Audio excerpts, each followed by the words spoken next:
तो यही लिखा कि ये इसका सोल्यूशन आ जाएगा। अब ये जनरल सोल्यूशन है जिसमें एक कांस्टेंट है। तो ये इक्वेशन जो है वो पैराबोला की है। अगर हम के को ज़ीरो पुट कर ले तो वाई इक्वल टू एक्स स्क्र एक पैराबोला आ जाएगा। के को वैल्यूज़ 1 2 3 पुट करते जाओ तो ये कितने सारे जो मैंने ये पैराबोलाज ड्रा किए हुए हैं, तो वो सारे के सारे family of parabolas is a general solution.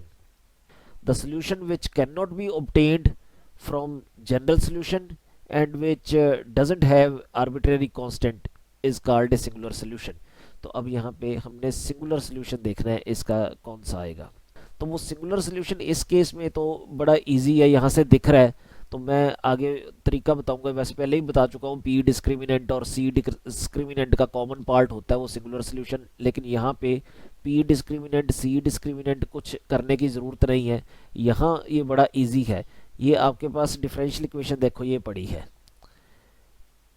इसका एक सोल्यूशन मेरे को दिख रहा है y इक्वल टू ज़ीरो। ये y इक्वल टू ज़ीरो उसका सोल्यूशन क्यों है, इसका ये सब्सिट्यूट करेंगे तो वो डिफरेंशियल इक्वेशन को सेटिस्फाई करना चाहिए। अब इसका डेरिवेटिव करो, d y by d x कितना आ गया, वो भी ज़ीरो आएगा। अब y की value, d y by d x की वैल्यू, ये दोनों वैल्यूज डिफरेंशियल इक्वेशन में पुट कर दो। तो जीरो का square minus 4 time zero is equal to zero.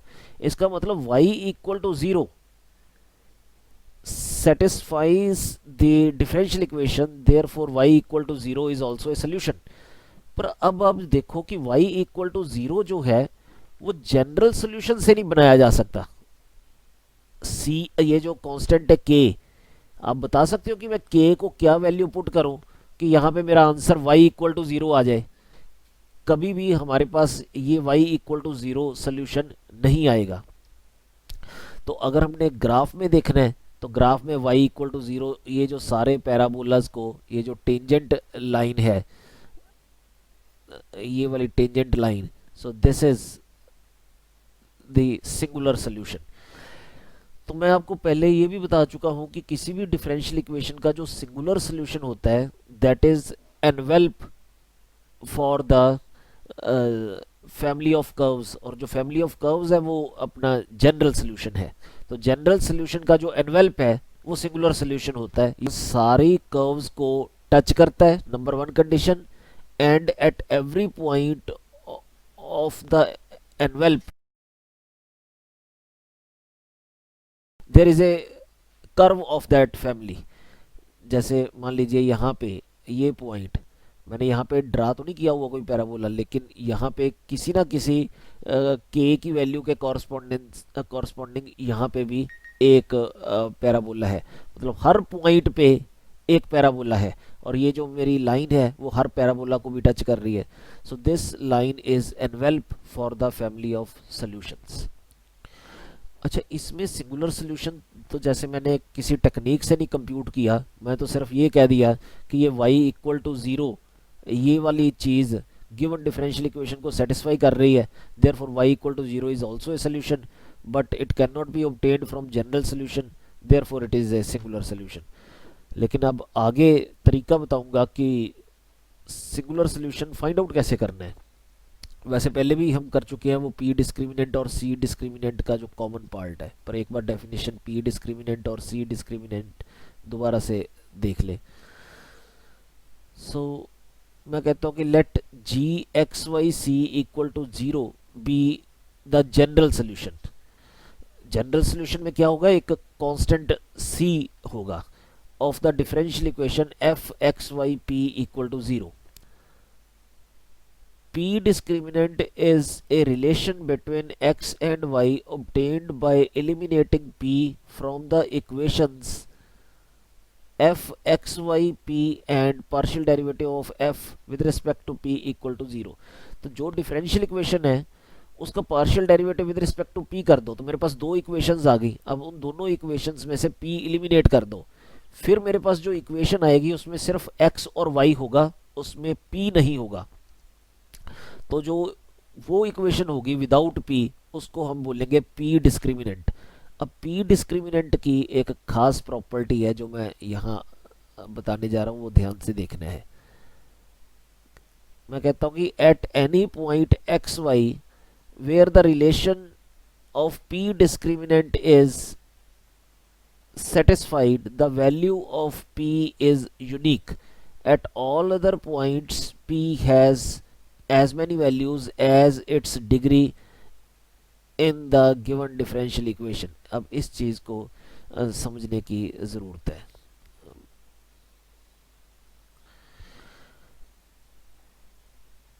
अब डिफरेंशियल इक्वेशन जो मेरी है वो है f x y p is equal to 0. मैं कहता हूं कि let p has degree 2 in f x y p equal to 0. तो अगर p में ये क्वाड्रेटिक इक्वेशन है तो अगर मैं एक्स वाई की कोई वैल्यू पुट कर लूँ, मान लीजिए मैंने एक्स वाई की वैल्यू x को 1 ले लिया, y को 1 ले लिया, तो फिर एक p ही एक वेरिएबल बचेगा क्वाड्रेटिक इक्वेशन. तो क्वाड्रेटिक इक्वेशन आपको सॉल्व करनी आती है तो p की दो वैल्यूज आ जाएंगी. पर p है क्या चीज? p तो dy बाई डी एक्स है. तो मैं कहता हूं कि if p has degree 2 then p will have two values at any x y. एक वैल्यू का नाम मैं कहता हूं कि m1 है, एक वैल्यू का नाम m2 है.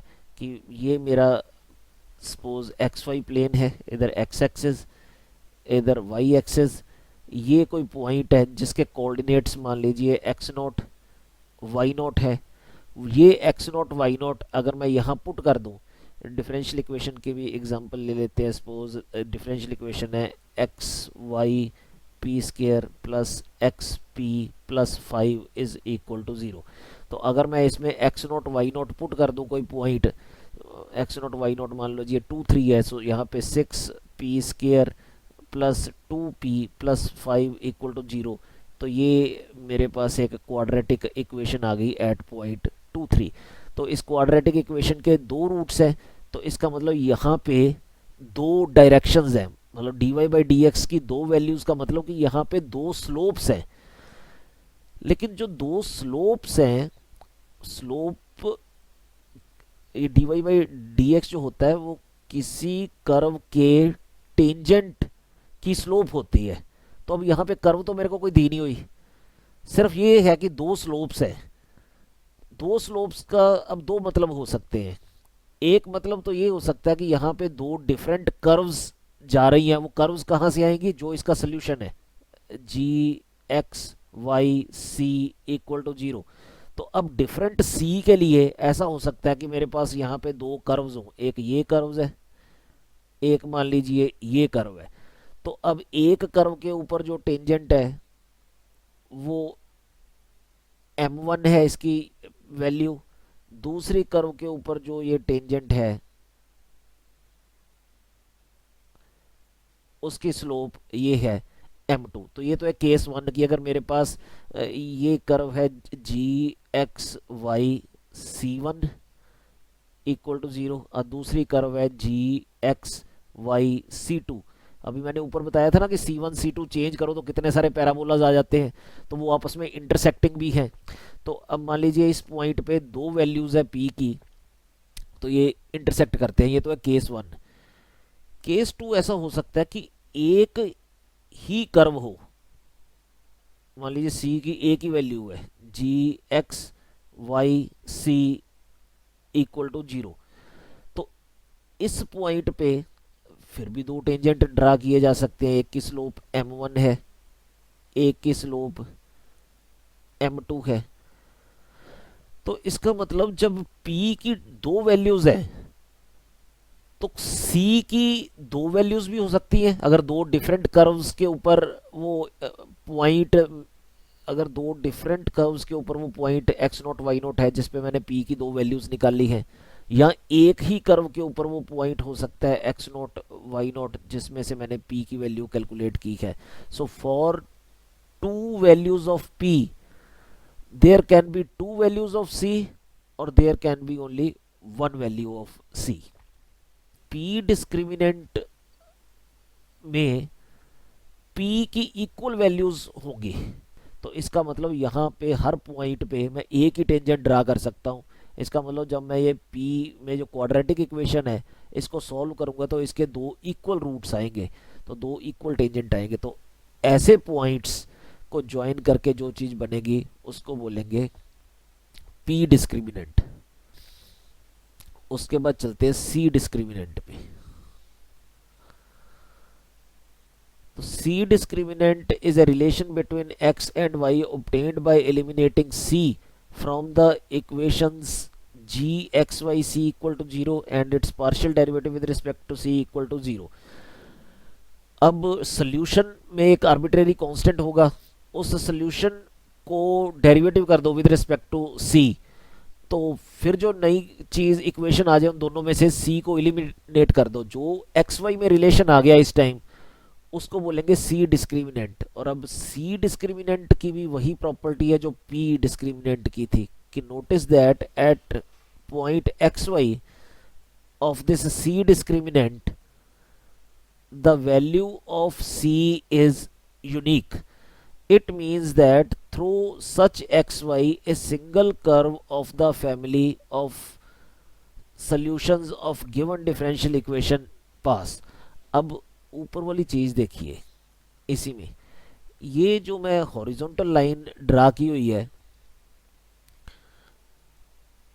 ये वाली y इक्वल टू 0, अब यहाँ पे ना c की भी यूनिक वैल्यू है।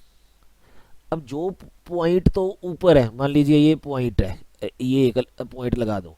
अब यहाँ पे p की भी दो वैल्यूज है, c की भी दो वैल्यू है, क्योंकि इस पॉइंट से भी एक पैराबोला पास होगा, तो एक पैराबोला ऑलरेडी पड़ा है, तो ये किसी वैल्यू c1 के कॉरस्पॉन्डिंग है, ये c2 के कॉरस्पॉन्डिंग है।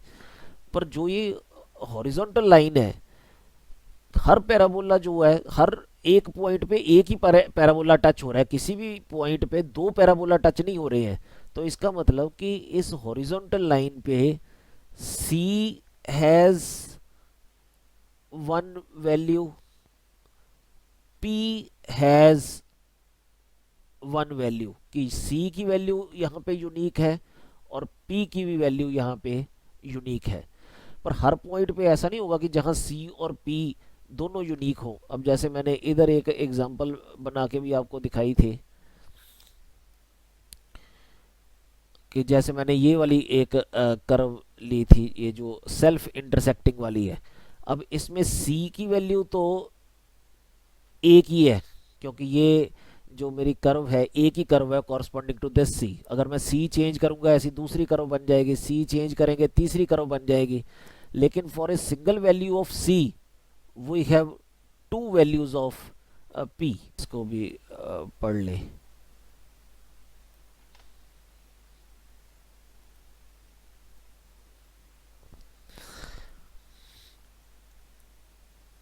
यहाँ नोट नंबर 1 मैं ये कह रहा हूँ कि p has unique value at this x y. जैसे मैंने एक पिक्चर ड्रा की है, मान लीजिए किसी डिफरेंशियल इक्वेशन का जो सोल्यूशन है वो सर्कल्स है। तो अब इस सोल्यूशन पे ये जो टॉप वाली हॉरिजॉन्टल लाइन है, यहाँ हर पॉइंट पे एक ही टेंजेंट ड्रा किया जा सकता है। तो इसका मतलब p की इस पॉइंट पे यूनिक वैल्यू है। लेकिन ये जो मिडल वाला एक पॉइंट और मैंने ड्रा किया हुआ है यहाँ पे, यहाँ पे भी p की वन वैल्यू है, लेकिन इन दोनों पॉइंट्स में थोड़ा डिफरेंस है। जो सर्कल के टचिंग पॉइंट है यहाँ के c की वैल्यू डिफरेंट है। जैसे मैंने यहाँ पे लिखा कि इस सर्कल पे मान लीजिए c की वैल्यू c1 है, ये एक कर्व आएगी, c को c1 पुट करेंगे, c को c2 पुट करेंगे तो दूसरी वैल्यू आएगी। तो यह तो इस पॉइंट पे जो है c की दो वैल्यूज है, c has value c1 as well as c2। पर ये जो हॉरिजॉन्टल लाइन है इसमें c की भी वन वैल्यू है, p की भी वन वैल्यू है। तो इसलिए ये वाले पॉइंट्स और ये वाले पॉइंट्स डिफरेंट है। तो जहाँ पे c और p दोनों की यूनिक वैल्यू हो उन पॉइंट्स को हमने कहना है कि ये मेरे सिंगुलर सॉल्यूशंस है या एनवेल्प है। जो ऊपर वाला है उसको कहेंगे सिंगुलर सॉल्यूशन और envelope and locus of x1 y1। अब ये दूसरे वाला जो ये लोकस है,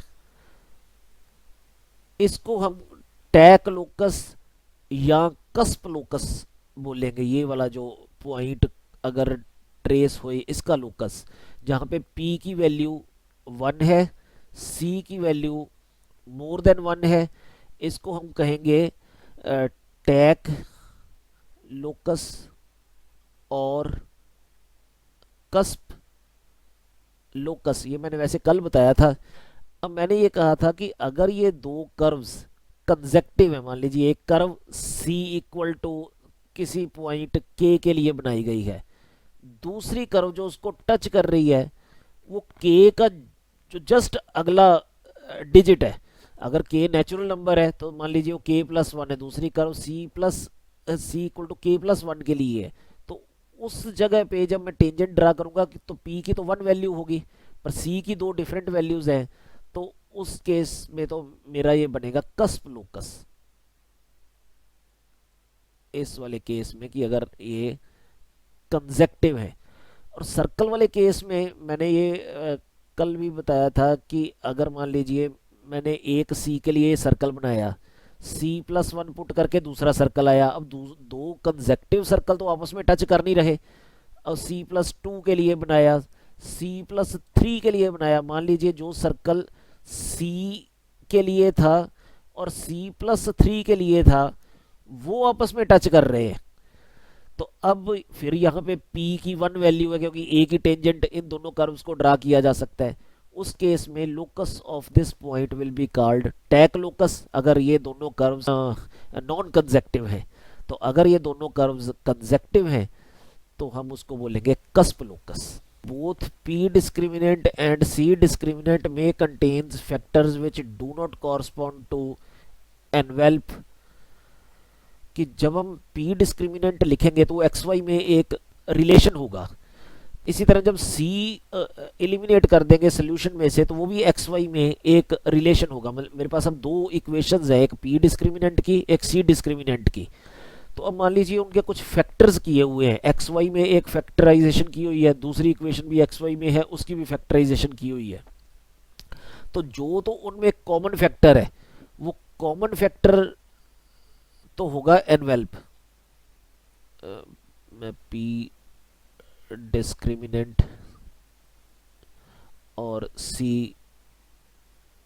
डिस्क्रिमिनेंट को कहता हूँ कि इनके जो एक्स वाई में रिलेशन है उनमें फैक्टराइजेशन है। उनमें जो मान लीजिए एक फैक्टर यहाँ पे भी है, सपोज y-x, एक फैक्टर इधर पड़ा है, अगर सेम फैक्टर इधर भी पड़ा है y-x, तो हम कहेंगे वो इसका एनवेल्प है। दूसरा जो डिफरेंशियल इक्वेशन को सेटिस्फाई नहीं करेगा फैक्टर पर, क्योंकि इसका फैक्टर है, अगर उस फैक्टर को इक्वल टू 0 पुट करेंगे उसका भी कुछ ग्राफ बनेगा। तो यहाँ पे एक ग्राफ आएगा टैक लोकस। ये टैक इधर आएगा, इधर नहीं आएगा। टैक मैंने किस शब्द को बोला था? मैंने ये बोला था कि अगर दो सर्कल्स टच कर रहे हैं जहां पे p की यूनिक वैल्यू है, c की डिफरेंट वैल्यूज है, इधर कर्व c1 है, इधर कर्व c2 है, तो p डिस्क्रिमिनेंट कौन सा होता है? वो पॉइंट्स जहां पे p की यूनिक वैल्यू है। तो इस टैग पॉइंट पे p की तो यूनिक वैल्यू है, इसलिए यहाँ पे ये टैग लोकस यहाँ पे आएगा। और जब भी ये टैग लोकस आएगा तो उसकी पावर हमेशा 2 होगी, आपको पहचान भी आ जाएगी। मान लीजिए कोई इस तरह का फैक्टर होगा, सपोज एक्स वाई स्क्वायर का होल स्क्वायर, तो यहाँ पे मैं 2 लिख देता हूँ। फिर मैंने ये बोला था p डिस्क्रिमिनेंट में ऐसा भी हो सकता है कि ये दोनों जो हैं कर्व्स वो एडजेसेंट कंसेक्टिव हो। तो कंसेक्टिव वाले केस में भी p की यूनिक वैल्यू है 1, c ग्रेटर देन 1। तो ये जो कस्प वाली चीज़ है, यहाँ p1 है तो यहाँ पे एक कस्प आएगा। सो p डिस्क्रिमिनेंट में जो फैक्टर्स बनेंगे उसमें एक फैक्टर एनवेल्प होगा, एक टैग लोकस होगा, एक कस्प लोकस होगा। अब c डिस्क्रिमिनेंट में आइए। c डिस्क्रिमिनेंट में एक फैक्टर तो एनवेल्प होगा, दूसरा फैक्टर नोडल लोकस होगा। वो नोड मैंने क्या बोला था, और वो ऊपर क्यों नहीं है, नीचे क्यों आ रहा है? नोड मैंने इस तरह के पॉइंट को बोला था कि मान लीजिए यहाँ पे C की यूनिक वैल्यू है, C has unique value, but P has different values. यहाँ पे एक टेंजेंट इधर है, एक टेंजेंट इधर है, तो C डिस्क्रिमिनेंट वो वाला पार्ट है जहाँ पे C हैज यूनिक वैल्यू। तो जब भी कर्व मेरी ऐसे बनेगी सेल्फ इंटरसेक्टिंग वाली, तो उसमें C की यूनिक वैल्यू होगी, तो इसका मतलब कि वो C डिस्क्रिमिनेंट का पार्ट होगा। तो ये भी कर्व जब ड्रा करेंगे तो ये भी कर्व किसी होल स्क्वायर में आएगी, तो यहाँ पे ये एन स्क्वायर लिख देते हैं उसको। अब ये कस्प वाली चीज जो है कि मेरी एक ही कर्व हो इस तरह की, इसमें सिर्फ C की वैल्यू है, ये कोई C1 C2 नहीं है, C हैज यूनिक वैल्यू। तो अब यहाँ पे C यूनिक है और टेंजेंट ड्रा करेंगे, P भी यूनिक है, तो ये वाला जो पॉइंट है तो ये भी कस्प है, वो भी कस्प था ऊपर वाला, उसमें C1 और C2 दो अलग अलग थे, इसलिए मैंने, क्योंकि C की दो डिफरेंट वैल्यूज थी, P की यूनिक वैल्यू थी, तो ये कस्प वाला ऊपर लिखा है पार्ट। लेकिन कभी ऐसा भी हो सकता है कि एक ही कर्व इस तरह का ग्राफ बनाए, तो क्योंकि यहाँ पे C की यूनिक वैल्यू है तो इसका मतलब कस्प जो है वो इधर भी आएगा। लेकिन जब भी इस तरह की चीज़ बने कि कोई एक ही कर्व का ग्राफ ऐसा हो, तो वो हमेशा ना क्यूबिक में आएगा, तो उसके कोई इस तरह के फैक्टर बनेंगे, मान लीजिए एक्स वाई प्लस वाई का क्यूब, तो इस तरह की कर्व का ग्राफ ड्रा करेंगे तो वो ग्राफ जो है कुछ इस तरह का दिखता है, तो इसलिए यहाँ पे C3 लिख देते हैं। तो अब आपने ये याद रख लेना है कि P डिस्क्रिमिनेंट के जो फैक्टर हैं वो E टी स्क्र C है, C डिस्क्रिमिनेंट के जो फैक्टर है वो E n square C cube है। तो ये नोडल लोकस है, ये कस्प लोकस है, ऊपर टैक लोकस है, इधर ये जो है कस्प लोकस है। अब ये एक डिफरेंशियल इक्वेशन देखिए,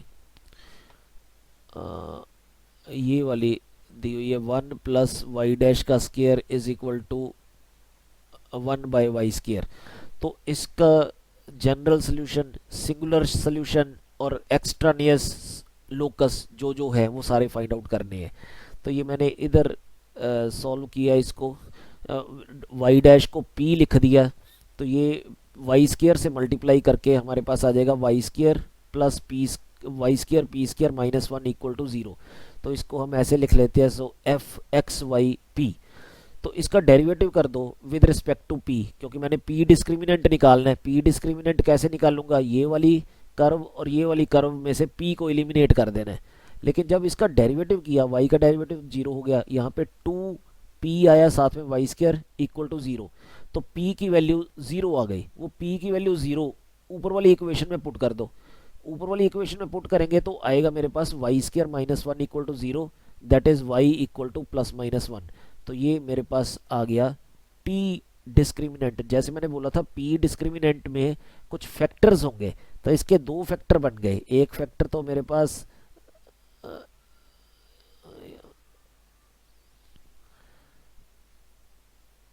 एक फैक्टर तो मेरे पास है y प्लस 1, दूसरा फैक्टर है y माइनस 1 और इक्वल टू 0। तो अभी जैसे मैंने ऊपर ये लिखा था कि जो इसके फैक्टर आएंगे, अगर तो कोई स्केयर वाला फैक्टर आए तो वो तो टैक लोकस होता है, तो इसका मतलब स्केयर वाला तो उसका कोई फैक्टर आया नहीं, इसका मतलब कि टैक लोकस तो उसमें कोई नहीं होगा। ई और C में से हो सकता है एनवेल्प या कस्प लोकस, तो पता नहीं उनमें से कुछ होगा कि नहीं, वो चेक करेंगे, लेकिन EC में से ही हो सकता है। उसके बाद इसका हम निकालते हैं जनरल सोल्यूशन, उसके बाद वो निकलेगा C डिस्क्रिमिनेंट। तो अब इसका सोल्यूशन करने के लिए क्या करने हैं कि ये P वाली टर्म एक साइड पे रख ली, y वाली टर्म्स दूसरे साइड पे लेके आ गए। यहाँ पे P स्केयर था तो स्केयर रूट करके प्लस माइनस साइन लगा दिया, थोड़ा क्रॉस मल्टीप्लाई करके इसको सोल्यूशन निकाल लिया। तो इसका सोल्यूशन, ये बड़ा आसान काम है, आप कर सकते हो। इसका सोल्यूशन ये आएगा x माइनस सी का square plus y square equal to 1। तो अगर इसके सोल्यूशंस का हम ग्राफ ड्रा करें तो ये सर्कल की इक्वेशन है विद सेंटर एट C0। तो ये इसका ग्राफ है, ये इतने सारे जो सर्कल्स हैं ये सारे के सारे सोल्यूशन है इस डिफरेंशियल इक्वेशन के। अच्छा, उसके बाद हमने सी डिस्क्रिमिनेंट कैलकुलेट करना है। तो पहले सोल्यूशन को g(x, y, c) लिख दिया, इसका partial derivative with respect to c कर दिया, वो 2 इंटू एक्स माइनस सी आया, यहाँ पे c की वैल्यू x आ गई, वो c की वैल्यू x ऊपर ये जो सोल्यूशन था इसमें पुट कर दो तो x माइनस एक्स कट जाएगा, तो मेरे पास y square minus one equal to 0 आ जाएगा। तो इसका मतलब वो फैक्टर मेरे पास वही आ गए जो ऊपर फैक्टर थे y minus one, y plus one. तो मैंने आपको ये बोला था कि अब यहाँ पे अगर कस्प होता तो उसकी पावर 3 होनी चाहिए थी। जो p डिस्क्रिमिनेंट है उसमें e और c की 1 पावर थी, लेकिन c डिस्क्रिमिनेंट में c की 3 पावर है, पर 3 पावर वाला तो कोई फैक्टर है नहीं। तो जो कॉमन पार्ट है that is the singular solution और envelope e is equal to y plus one, y minus one equal to 0। तो अब पिक्चर में भी देख लो कि ये हमारा दोनों कर्व्स जो है वो एनवेल्प है। तो ये एक ऊपर वाली लाइन है y equal to plus one के कॉरस्पॉन्डिंग, ये नीचे वाली लाइन है y is equal to minus one के कॉरस्पॉन्डिंग। तो ये दोनों आपके वो आ गए हैं सिंगुलर सोल्यूशन या एनवेल्प्स। इसके